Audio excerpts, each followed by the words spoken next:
Hello Science Alliance, hello my IGCSEs, I am Lara. I am actually trained to teach physics to A-level, which is not a coincidence, because my job now is just streaming lessons for free into the internet to home educators and hoping that you will pay me anyway, and most of you are. Thank you. Details of how you can fund me with £5 a month if you are enjoying these lessons at the end. But we're skidding towards the end of our waves module, aren't we? We've literally got this lesson and then one more lesson next week, and then I've got a summer holiday of planning and writing magazine, and then we start a whole new topic on energy. So let's just get going. For every module that we do, most of the modules that we do, there are some practical activities linked to them. So how it works is, if you were doing like a sort of regular GCSE, if you were in a school, then you would have practical work that you would do, and the teacher would walk around in silence, and it would all be very serious, and they'd look at the kind of results that you came up with, and they'd look at how you were doing the practical, and you'd get a mark for that, and that would go towards your exam. For IGCSE, you can do those practicals, but most people who home educate choose the other thing, where instead of actually doing the practical, you do another exam about the practicals, and you just answer a question about how the practicals are done. So you don't actually need to do any of the practicals we're talking about today, but you still need to know how they work and things like, you know, what would you keep the same and why, and all this kind of stuff. So that's what we're going to talk about today. We're going to look at the practicals for the light module in particular. So the first activity we're going to look at is practical. Investigate the refraction of light using different shaped blocks. We'll also kind of smush this into investigate the refraction of light using a glass block as well. So I haven't got a light box. I'll show you the equipment that you need, and then I'll show you what I've done instead. Here we go. So the equipment that you need is a light box. A light box, it's a lovely thing, this. They never work in any of the classrooms I've been in, but it's a light bulb in a box like this. There you go. And there's a little slit in the box so that when you turn the light on, you get this beautiful beam of light, which you can shine into glass or perspex plastic, whatever you like, and look at how it behaves. So that's what a light box is. You've also got a protractor for this activity, because we're looking at angles, how much light refracts when you put it through, say, a perspex block. Pencil, very sharp pencil, ruler, and some paper as well. And a perspex block, if that was what you were investigating. What are some of the dangers to look out for? Any of those things seem particularly dangerous? This will actually be a better question to ask you once we've done the energy lesson, but do you see any of those things that might be dangerous there? Don't say the pencil. Have you got it? So be careful if you're actually answering an exam question. Be careful that you don't just use like a one-word answer. It's quite easy, like a light bulb needs electricity. So it's quite easy to just end up writing something like electricity, but that's not actually a danger. What is the danger? What could happen to you? The answer with this one, the best one, is the light boxes genuinely can get quite hot. We'll look at why next term when we look at how black things behave around energy. But yeah, the light box can get really hot. So if the light box is going to get hot, your box with a light bulb in, you're doing your activity, it's going to get hot if the light bulb's on. What are you going to do? What are you going to do to stay safe? You're quite possibly saying, do not touch the light box. Yes. The other thing you could do is just turn it off when you're not using it. That's a good idea, because you'll have to touch it a bit, because you'll have to pick it up, as we will see. Right, like I say, I don't have a light box. So what I've got to aid your understanding is this Fabiland garage with a little pipe cleaner attached to it. So here's how the activity works. Stop laughing! Okay, you don't have to spend money on these lessons, or not very much money, and I don't either. That is how Theatre of Science operates. So this is your light box. We've turned the light box on, and we've got this ray of light beaming out of the box. And what you do is you would get your perspex block, and you would shine the light into the perspex block. You see, it's brilliant, isn't it? So you can completely picture what happens. And then hopefully the beam of light, because it's travelling into perspex. We've talked a lot about refraction before. I haven't bothered to explain again what it means. Are we all okay with the fact that light when it hits a different medium, like if it's travelling from air into glass or water, it slows down, and that means that it bends. So you get a situation very, very similar to this. So what you would do is you would change the angle that the light went into your perspex or whatever it was block at. And then you'd look at how this light on the other side, this beam of light coming out, behaved. So you would measure the angle. Well, basically, you would measure the angle of you'd measure the angle of incidence, the angle going in.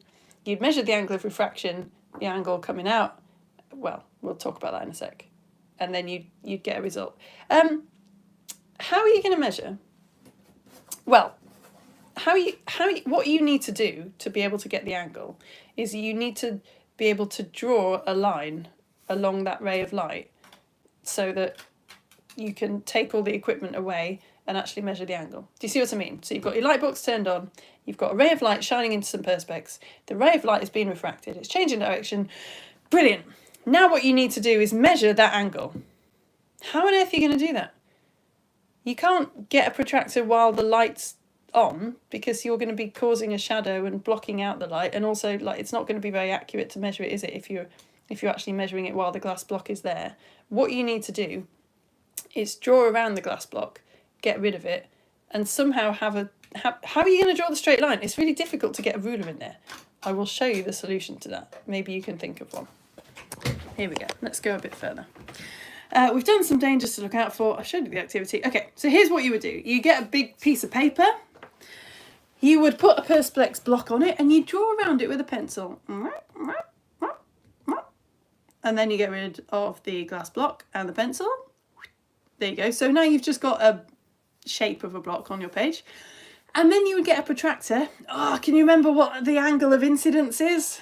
The angle of incidence is the angle between, so if that's the normal, the line, the imaginary line that cuts the perspex block at right angles, what angle are you going to measure? We've got to turn our protractor around, right? Because it's the angle of incidence is the angle between the beam of light and the normal. So you're going to mark a few lines, 10 degrees, 20 degrees, 30 degrees, 40 degrees, etc., whatever your angles you want for the angle of incidence. And then you would draw out your table of results so that it's easy to just fit it in with the angle of incidence, I, on one side. So you've got those 0 and then 10, 20, 30, whatever. And your angle of refraction, which is what you need to measure. A little note, make sure you use a really sharp pencil. A thick line is going to cause a larger uncertainty here. So if that was a really thick line, you wouldn't be quite sure whether that was an angle of incidence of 10 degrees or it could be 9 or it could be 11. So make sure you use a sharp pencil. And then what you do is you put your perspex block back on top, you get your light box, and you just make it so that the beam of light is travelling along those different lines. So you don't need to bother to get a ruler in because you've already drawn the lines. So we get our light box, we shine it directly along the normal, so that's an angle of incidence of 0 degrees. And we see how much the light refracts, and we see that it doesn't refract. You remember the refraction lesson? So that would be 0, and then you put your light box in at 10 degrees, 20 degrees, etc., and you'd draw those lines. There we go. So yeah, what you do in order to draw those lines is you put a little cross along the beam of light, and then you can take the whole thing away and you've still got your crosses. So you can just draw a line, join the crosses up basically, like that. Which one's the angle of refraction? Can you remember? Can you remember which one the angle of refraction is? This is quite a tricky question actually. So this is the angle of incidence here, the angle between the normal and the ray going in. Which one's the angle of refraction? If you're frantically trying to remember past lessons, you might be thinking it's something to do with out here, because this is where the ray of light is kind of coming out again and changing direction, but it's not actually, it's not there, it's here. That's where the light's changing direction, yeah, it's going in, it's hitting the glass, it's slowing down, so it's being refracted, so it's that angle there between the ray that's being refracted and the normal. How would you measure it? Well, what you end up doing is you plot a graph of angle of incidence versus angle of refraction like this. You could do, this is pretty much the same thing as the other thing that the IGCSE wants you to do using a glass block, okay? So you use your results to calculate the refractive index of the block. how much it slows light down. Are you all right?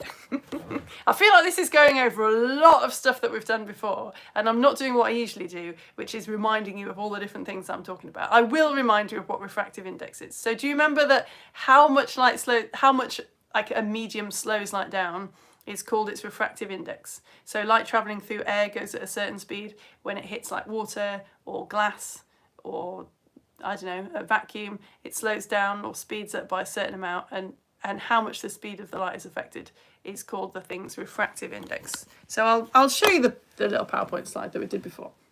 So refractive index, how much the light slows down, if you like, is the sine of the angle of incidence divided by the sine of the angle of refraction. You remember that? We had a look at this picture and we said, okay, if like the angle of incidence is 50 degrees and then you measured the angle of refraction and you found that it was 31 degrees, you could say, all right, I'll work out how much this glass is slowing the light down by doing the sine of 50 degrees divided by the sine of 31 degrees, and that would give me a refractive index of glass of like 1.5. Okay, so that's what you're looking to do. You're collecting all these results so that you can find out the refractive index of glass, because that's not actually a very good way of working out the refractive index of glass, because you've only got one result. And what if you've made a mistake? You can't work out the refractive index of your block by just getting that one result. You've got to do it like you've just done it for different values and then put it in a graph, and I'll show you what happens. Something really beautiful happens. Here we go. If you've measured the angle of incidence, yes, and you've measured the angle of refraction. If you work out the sine of all your angles of incidence and the sine of all your angles of refraction, and you put the sine refraction values on the x-axis and the sine of the angles of incidence on the y-axis, well, do you remember all the stuff we did about gradients ages ago? So the refractive index of the glass block is sine I divided by sine R. So if you plot all your points, you end up hopefully with a more or less straight line graph, or you could certainly do a line of best fit. And then if you find the gradient of that graph, you'll do it in sine I divided by sine R. And that's a much more accurate way of finding the refractive index, how much the glass block or whatever it slows light down, because it's the gradient. You can do more research on this if you're in time. I'm trying to get through this quite quickly. What is it important to keep the same during this experiment? It's sort of such an easy question and something that people always get a little bit too excited by. So you remember the setup? We've got our glass block here. We've got our light box with a light bulb inside it, the ray of light coming out. We've got a ruler that we're measuring with.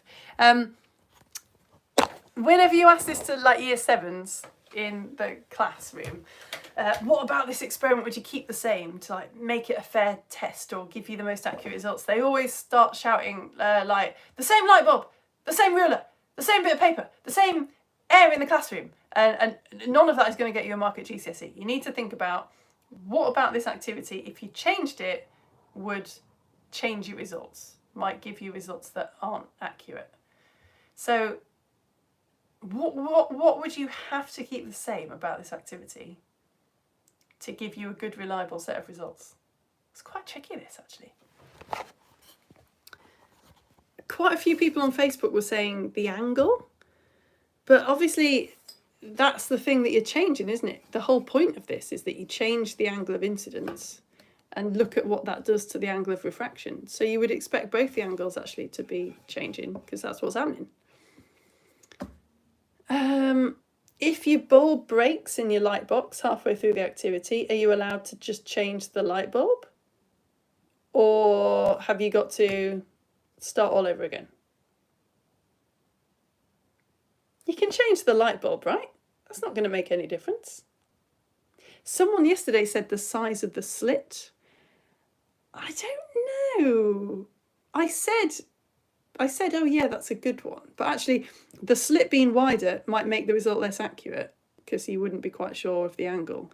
But I don't know if it would actually like change your results. The position of the slit, certainly, and also the material that the block is made of, definitely. And if you're measuring glass, you would need to keep the shape of the block the same. And if you're measuring how different shapes affect it, you would need to keep the material that the block is made of the same, right? There's no point investigating the difference between a circle and a square if the circle's made of glass and the square's made of perspex. Do you see what I mean? So you need to know what you're measuring and then only change that one.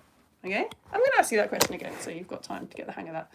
Right, let's get a practical done. Let's put this Fabuland box to one side and you can actually do something. So we need to talk about ripple tanks now. So if you've got some sort of see-through container, I'm using a sort of big Pyrex dish, but you could use a Tupperware lid as well, that'd be totally fine. And a torch, and maybe some blue tack as well. We're going to have a look at what ripple tanks are.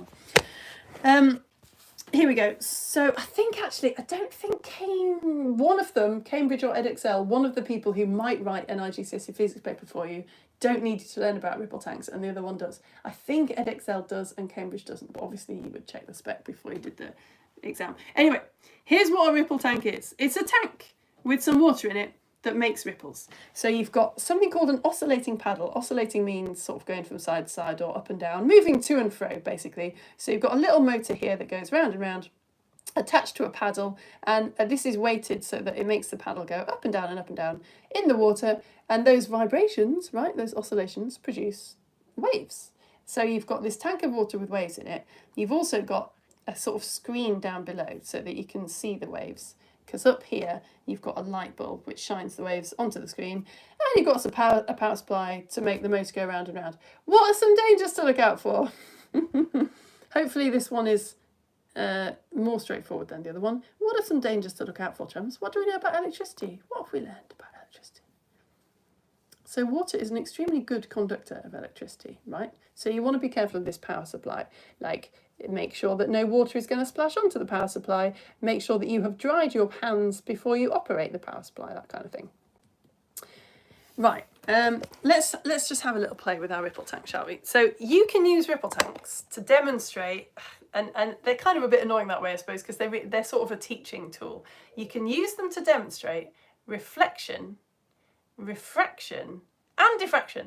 You remember? All of the three things that waves can do. You can use them to demonstrate reflection, just a wave going sort of to and fro in the ripple tank, if you like. You can use them to demonstrate refraction, which we'll talk about in a little bit. I tell you what, I'll just show you the waves in the tank first of all. And while I'm showing you the waves in the tank, or you're doing it yourself, if you shine a torch onto your Tupperware dish or something while you're pouring water in, you should see loads of waves, and that hopefully gives you a very good idea of how a ripple tank works. And then you can be thinking, please, about how you might use this ripple tank to show diffraction. We can actually do that now. If you've got a blob of blue tack, you remember what diffraction is? Remember? Let's just do the ripple tank first of all, because it's fun. So, the basic premise of a ripple tank is what we're going to do here. I'm going to turn this torch on. I'm not going to be able to hold it because I'm holding my camera phone in one hand. So, I tell you what, I kind of need to prop that up a bit. I'll prop that up on this lovely box here that Olivia sent me ages ago. There we go. And then I'm going to hold my camera phone with one hand. This little tea kettle full of old tea, actually, in the other hand, and pour that onto my ripple tank whilst holding this torch in my mouth so that the ripples show up. Are you ready? Okay, that's yours. All right, here we go. Oh, yeah, look at that. That's good, isn't it? We don't need school equipment. That's actually super beautiful. I'm so happy with that. That is exactly how a ripple tank works. Okay, so you got your waves there. So you could use those waves to demonstrate frequency. You could use them to measure the frequency and the period and the speed of the wave, okay? My wonderful friend Lewis, who teaches physics online to loads of people, loads more people than what I teach them to, he was pointing out that you could measure the speed of this wave by just knowing the length of this tank. You could create a wave, you say it's a wave that's just going backwards and forwards like that. If you knew the length of the tank and you knew how long it took the wave to go from there to there, then you've got a distance and you've got a time. So you could work out the speed that way. Is that okay? To work out the speed of that wave? If you know the length of that, you know the distance that wave has travelled in that amount of time. So that will tell you the speed of the wave. This seemed like a good time to introduce you to an equation that we haven't actually gone through yet. Because we've talked about wave speed and how wave speed equals frequency times wavelength. We did a lot on that last week. But we haven't looked at the relationship between frequency and period. So here it is. I'm just going to very quickly give you some equations that you can play around with. Give you the equation so that you can have a little play around with this. So the frequency of a wave equals 1 divided by the period of the wave. Do you remember that? So frequency is how many waves pass a point per second, and period is how long it takes one wave to travel. So can you have a little look at these for me? Because we haven't done this equation yet. So if the frequency of a wave is 2 hertz, if there's 2 waves passing a point per second, that's what hertz means, isn't it? Per second. 2 waves per second. What is its period, please? So frequency equals 1 divided by period. So you'd have to be able to rearrange that. If the period of a wave, how long it takes for one wave to complete its cycle, is 4 seconds, what is its frequency? And if one wave passes a fence in a harbour every second, what is the period of the waves? Let's have a little go at those. And if you've done that, or you can't do it and you're fed up, have a little think about how we are going to use some blue tack to demonstrate diffraction using our homemade ripple tank, please. In fact, I will empty mine a little back into this pot while you're doing this.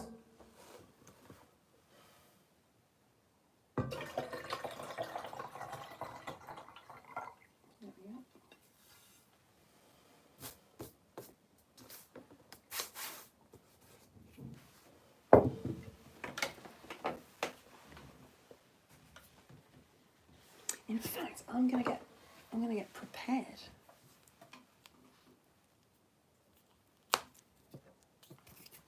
So this is your clue. I'm prepared.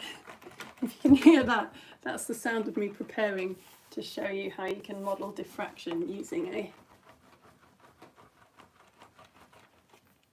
Pyrex dish and a jug of water.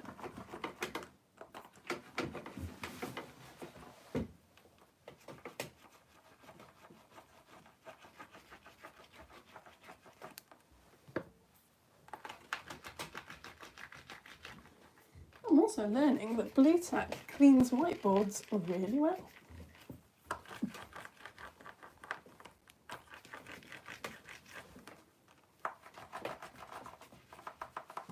How are you getting on? Should we go through it? I feel like it's one of those things where you've probably got all your answers, or it's doing your head in and you'd like me to just tell you. So if the frequency of a wave is 2 hertz, what is its period?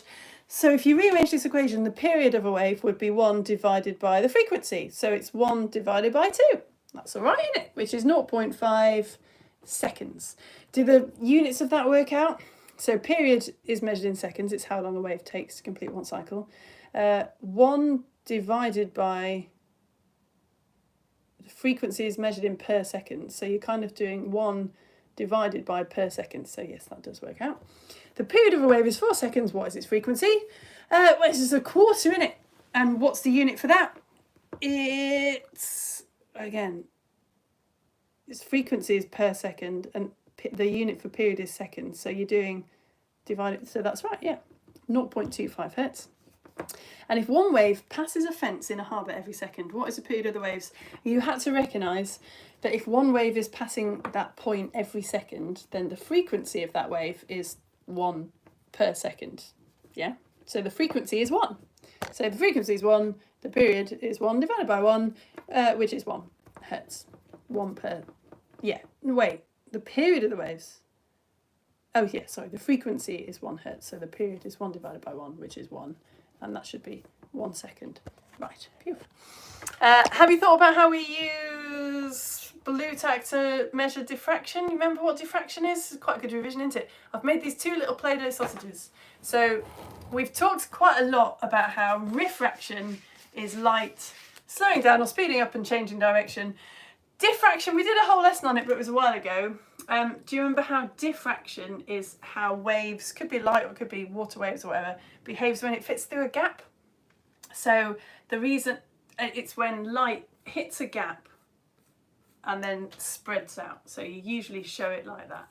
And it's useful to think about mice and elephants trying to fit through doorways. So if the wavelength of the wave is about the same size as the gap or bigger, then the wave spreads out a lot. Like an elephant trying to get through a doorway, if the elephant is much wider than the doorway, then it would really kind of spread out as it tried to squeeze through the gap. Whereas light has a teeny tiny little wavelength, so when light travels through a doorway, it hardly sees the doorway. Light is tiny, so it would be like a mouse walking through a doorway. Nothing happens. Whereas sound waves are about, a lot of sound waves are about the same width as a door, which is why sound spreads out when it enters a door through a doorway, and you can hear sounds wherever you are in the room, and light doesn't spread out. You know, that was a slightly kind of bodged description of what we did in our diffraction lesson, but hopefully it's coming back to you. So what I'm thinking is, if we can stick 2 blue tack sausages into my Perspex dish, leaving a gap that is smaller or about the same size as the waves that we saw earlier, then maybe we can see diffraction in action. Shall we have a go? I can't remember really what the wavelength of those waves were, but it was quite small, wasn't it? So here we go. Let's have a try. I'm going to push down this wave, push down this bit of blue tack into my Pyrex dish. Oh, it's not sticking. Come on. Oh, it's not sticking because it's wet. Yeah, that makes sense. That's just really basic physics.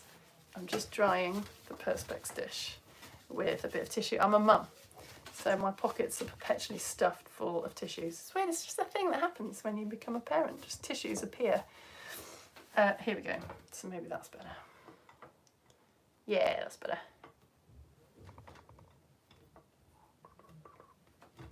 And then I'm going to shine a torch down into my Perspex dish again. I hope some of you are doing this with me. I hope you're not just sitting there watching me messing around with Pyrex dishes and with blue tack. Okay, right, here we go. I'm quite excited about this. Come here. Boop. So, gap, blue tack, torches on, sticking a torch in my mouth, got my teapot. Let's do this. Is it diffracting? Is it? It's kind of, it's a bit dry, isn't it? Let's just clean those bits up there. There we go. Is that spreading out? Oh yeah, it totally is. That's awesome. I can see it's, sorry. You can see where it's come over the sides, can't you? And we're getting diffraction actually there as well on either side where it's spilling over. I think that's really cool. I'm going to do it again. Oh, yeah. OMG, homemade ripple tank. We've even seen interference. Where waves interfere with each other. If you do A-level physics, you will start to talk about that. Oh my days, let's do an A-level physics course in exactly the same way and we can do this activity. Yeah, it'd be amazing. Okay, oh, actually, yeah. So that was diffraction. There is a way that you can show refraction of water waves, but we haven't talked about it at all. So, although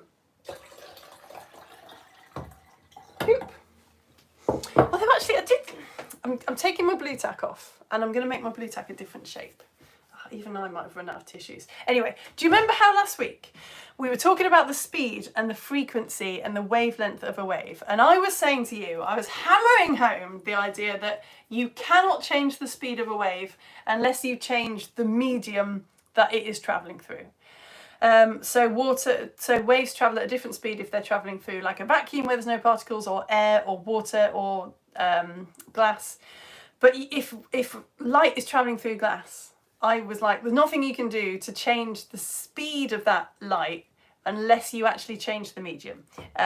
But I did say, well, actually, changing the medium maybe doesn't mean what you think it means, because I said you might think an elastic band is a medium, but you can change an elastic band, right? So waves would travel at a different speed through like a loose elastic band and a tight elastic band, because you sort of have changed the medium because you've changed the tension in the elastic band.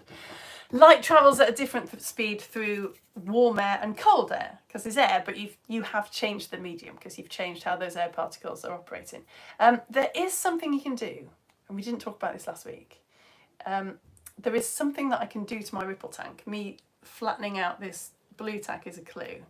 There's something I can do to my water in my ripple tank to actually make the wave change speed. So I'm going to attempt it now. I don't know how successful it's going to be. This isn't really on the physics specification. It's just interesting that you see this with tsunamis. So there's those giant waves that cause so much destruction. Waves travel faster through deep water, and then when they get to the shore they slow down. They get a lot taller, but they actually slow down in shallow water. So if we could change the depth of the water in our ripple tank, we will kind of technically be changing the medium. So we should see a change of direction of the waves. I'm trying to like flatten out this blue tack so that I can stick it into my... Have I actually run out of tissues? Nah, I haven't. Never. I didn't doubt myself for a second. So I'm going to dry my Perspex tank again, put some blue tack in it to kind of try and change the depth, and let's just see if it works. Someone came up with a brilliant idea on Facebook yesterday of blowing on the water to create a wave. I hadn't thought of that. So this time, oops, let's have it in. Oh, I should say actually, no, I'll show you diffraction again. Because do you remember when we did our diffraction lesson, you can have things diffracting through gaps, but you can also have them just diffracting around objects. We looked at how owls hooting, their sound diffracted around trees, didn't we? Or how radio waves diffract when they hit hills and that kind of thing, if the hill is about the same height as the wave is wide. So I've got this bit of blue tack stuck in my Pyrex dish. Phew. Here we go. I'll pour it in because hopefully we'll see the waves diffracting around the blue tack, and then once it gets above it, maybe we'll see refraction because the depth will be different. Let's have a go. Right, light bulb, light torch going in the gob again. Here we go. Are you going to see some diffraction on either side? I don't know. Let's see. Yeah, we are, aren't we? Very much so. And then when it gets higher, are we seeing it changing direction?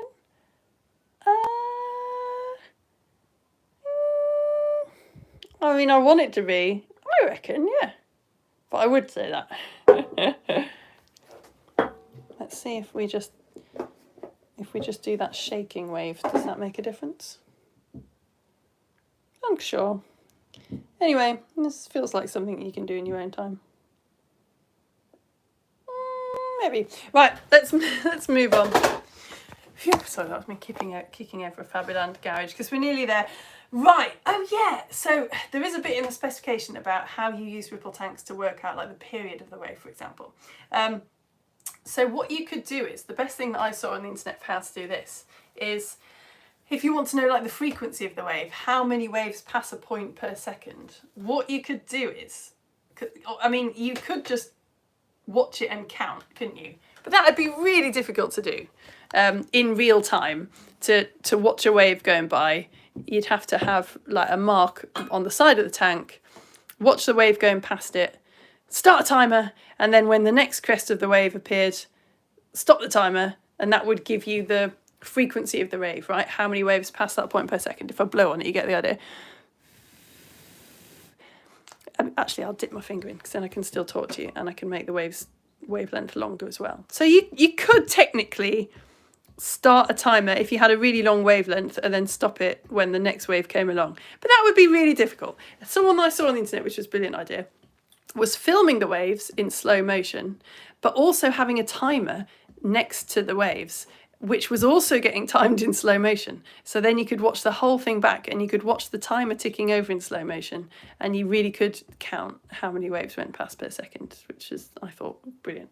Okay, let's talk about how you get kind of accurate results again. You've had a clue for this already. A student wants to find the period of the waves, so the time it takes to complete one wave cycle. They put a mark on the side of the tank and start a timer when the crest of the wave passes it. Then, oh, actually, that's what I was talking about, wasn't it? Beg your pardon. Not the frequency, the period. If you were looking at, well, yeah, I suppose you could do both. But if you were measuring crest to crest, that would be how long the wave took to complete one cycle. Anyway, they put a mark on the side of the tank, start a timer when the crest of a wave passes it, and then stop the timer when the next crest passes it. Why is this not going to give them a very accurate result? And how could we improve it? So yeah, I've confused the words frequency and period there, apologies. To find the period of the wave, how long it takes the wave to complete one wave cycle. Put a mark on the side of the tank, start a timer when the crest of the wave passes it, and then stop the timer when the next crest passes it.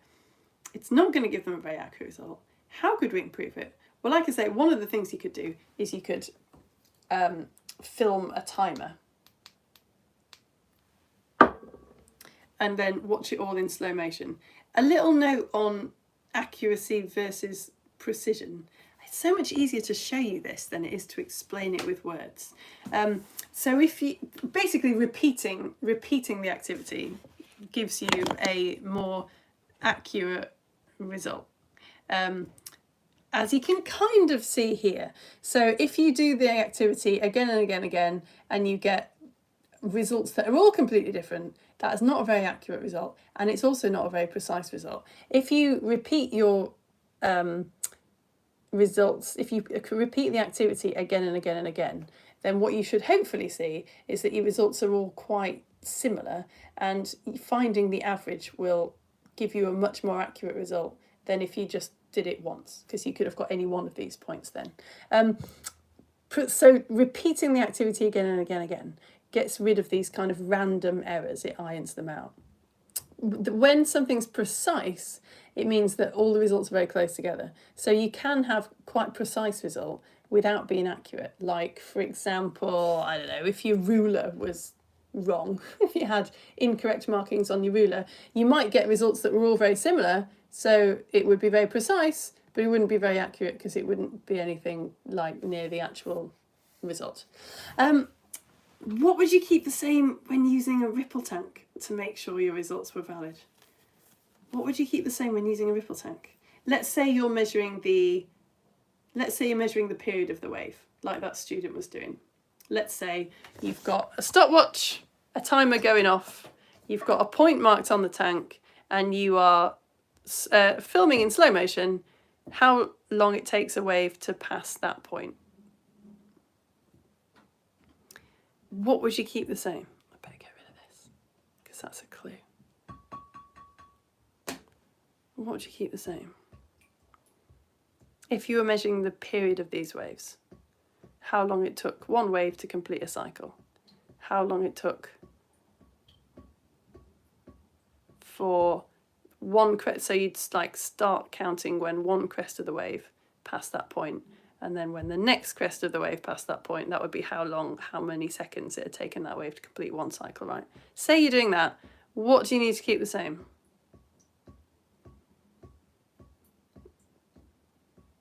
I don't know why I'm doing this, as if this will help your understanding.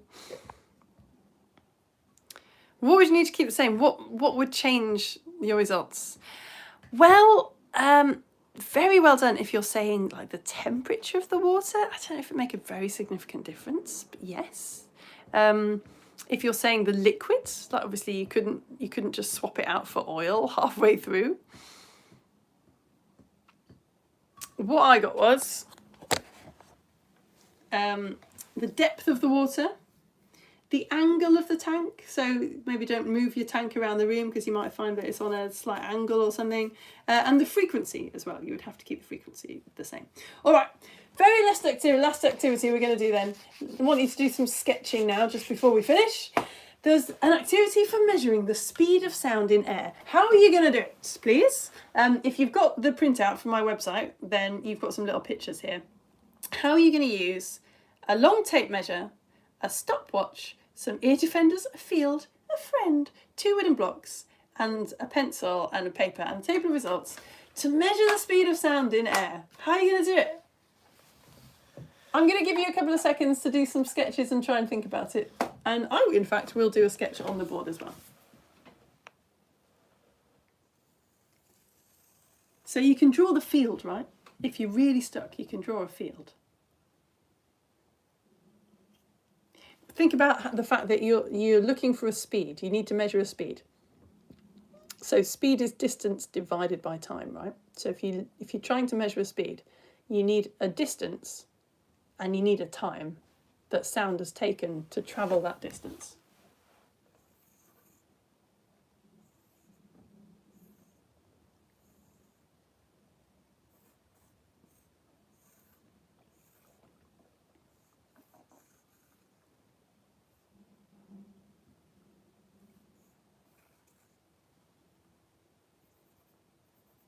If anyone likes Bunny versus Monkey, I've basically drawn the monkey from Bunny versus Monkey.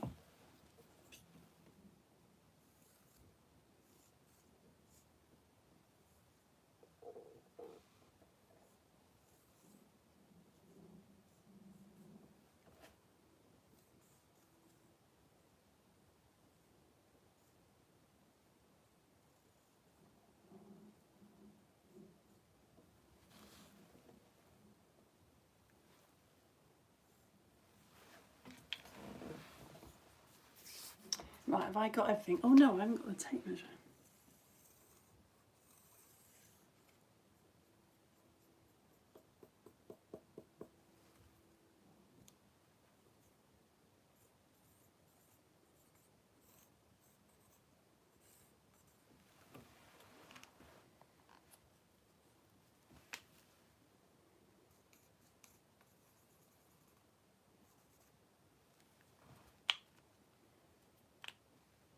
How are you getting on? Shall I show you what I've done?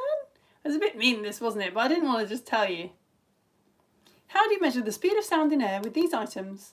A long tape measure, a stopwatch, ear defenders, a field, a friend, 2 wooden blocks, a pencil and some paper, / a table of results. Well, here's how you do it. You would go into a field with your friend and you would measure how far apart you were. Let's say for ease that you were 100 metres apart. Your friend stands with some big wooden blocks above their head and some ear defenders on because they're about to make a loud noise. And you stand 100 metres away, watching them extremely closely with a stopwatch in your hand. You can try this. This really works. Your friend smacks the blocks together and you see your friend smacking the blocks together. Why do you see it? Because light travels from those blocks to your eyes very quickly. So you see it pretty much instantaneously, don't you? So as soon as you see the blocks touch together, then you start your timer. Sound, as we know, does not travel kind of instantaneously. Sound is going to take a bit of time. It only travels at a mere 330, 340 meters per second. So you wait for your ear to hear the sound wave and you stop the timer. And that tells you how long it's taken the sound wave to travel from those blocks to your ear. So you've got the distance between you, you've got the time on the stopwatch that tells you that how many seconds it took to travel that distance, so you can work out the speed, because speed equals distance divided by time. And of course what you would do is you would repeat that over and over again so that you could find an average speed to get, because that would give you a more accurate result, yeah? Is that okay? So how you would stay safe, ear defenders is a great one there. And also making sure you don't trap your fingers in the block, I suppose. Phew! Right, you lot. That is the end of our lesson about waves practicals. Thank you very much for joining me. I can't believe we've only got one lesson of waves left. So we're pretty much exactly halfway through this IGCSE course.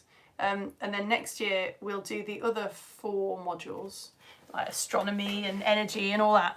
And then we'll be done. You can just go and do your IGCSEs. Some of you might actually do your IGCSEs. That is very exciting. One of these days, I haven't got IGCSE physics. I should maybe do it as well. That would be fun. Right, I'm going to go over to my Facebook page because whenever I'm live on YouTube, as most of you know, I've always put a post up on Facebook saying there's no comments on YouTube, but if you want to comment on Facebook, then I will say hello to you in the comments. Let's see, has anyone said anything? Jacob's here! Hello, Jacob. Who else is here? Jacob, who watched this yesterday and said that guy looked a bit like you, which I agree with, but it does also look, I worked a bit hard to make it look like Bunny from Bunny versus Monkey. Oliver and Freddie! Hey, hello Oliver and Freddie, thanks for the little pictures of waves and the sunshine. Hello Freya! Oh, wow! Freya with a very nice picture of diffraction here. Yeah, that's great, isn't it? Oh, nice, yeah, excellent, using the Perspex dish. Yeah, do you reckon that Freya's got diffraction here? Definitely. I think that's a beautiful example of diffraction. Ah, cool. Oh, I'm so glad that we managed to make a ripple tank out of household objects. That really pleases me. Okay, you lot, I'm going to go... I won't bother to do my whole ad, because you know, don't you? You know that you should support me with £5 a month if you can, because that's what keeps these lessons going. I can't believe any of you are coming to the second to last waves lesson and aren't, like, new and watching this for the first time. Are you? Are you? If you are, go to my About section, which is on YouTube, which is where you are. Go to the About section, find the link to this website called Coffee, and please support me with £5 a month and I will send you lovely things. If you support me with £6 a month, I will send you extra lovely things that I don't normally send people. Okay, but I'm just gonna go. I'm just gonna be lazy and go and not even bother to advertise, because I think most of you are probably supporting me anyway. And if you did join this one live for the very, very first time and you've never seen a theatre science lesson before, I'm really sorry, that must have been phenomenally confusing for you. You should come in September. Next week it's the last waves lesson, and then I've got summer holiday to do some planning and writing. Hello, Bean and Bud and Banjo. Hello. I thought there was an extra comment there. Hiya. Yeah, tell your friends if they want to do IGCSE physics for free. September would be a great time to start, because yeah, it's all the modules are kind of standalone. All right, you lot, I'm gonna go. Thanks so much for joining me. I will see a lot of you live on YouTube tomorrow for the science of ancient woodlands, humans versus nature, and possibly the science of different types of bee Lego story show. Until then, chums, bye.